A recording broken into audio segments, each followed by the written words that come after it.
crowd that was standing on the other side of the sea saw that there was no boat there except the little one, and that Jesus had not entered into the boat with his disciples, but that only his disciples had left.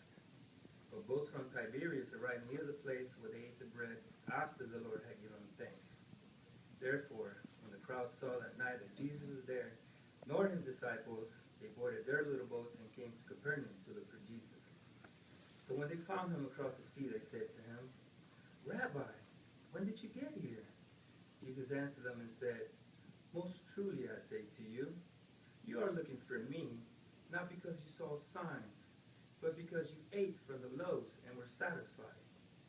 Work, not for the food that perishes, but for the food that remains for life everlasting, which the Son of Man will give you. For upon this one, the Father, even God, has put his seal of approval." Therefore they said to him, "What shall we do to work the works of God?" In answer Jesus said to them, "This is the work of God, that you exercise faith in him without one sent forth." Therefore they said to him, "What then are you performing as a sign in order for us to see it and believe you? What work are you doing? Our forefathers ate the manna in the wilderness, just as it is written, 'He gave them bread from heaven to eat.'" Hence Jesus said to them, "Most truly I say to you, Moses did not give you the bread from heaven, but my Father does give you the true bread from heaven. For the bread of God is the one that comes down from heaven and gives life to the world." Therefore they said to him, "Lord, always give us this bread." Jesus said to them, "I am the bread of life. He that comes to me will not get hungry at all, and he that exercises faith in me will never get thirsty at all. But I have said to you, you have even seen me, and yet you do not believe. Everything the Father gives me will come to me, and the one that comes to me I will by no means drive away, because I have come down from heaven to do not my will, but the will of him that sent me. This is the will of him that sent me, that I should lose nothing out of all that he has given me, but that I should resurrect it at the last day. For this is the will of my Father, that everyone that beholds the Son and exercises faith in him should have everlasting life, and I will resurrect him at the last day."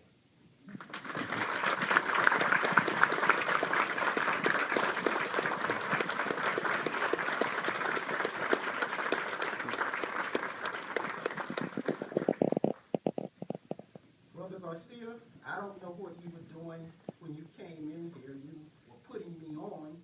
He told me how nervous he was, and I thought he was going to faint. And he got up here, and he really showed out. That was an excellent job. You know, you read that just like you was talking to the audience. You paused and had respect for your punctuations, your pronouncing words. They were excellent. And you had feelings. You seemed as though you wanted to do it. When he came and asked me to put him on the school, he asked me that about several times. So now that you're up here, we know what you can do. So what I liked, more or less, was his pronunciation. And if you would turn your Theocratic Ministry School book just to page 91, when it talks about pronunciation, you know one of the worst things that can happen is when you talk to people and you can't understand what they are saying. It can get annoying.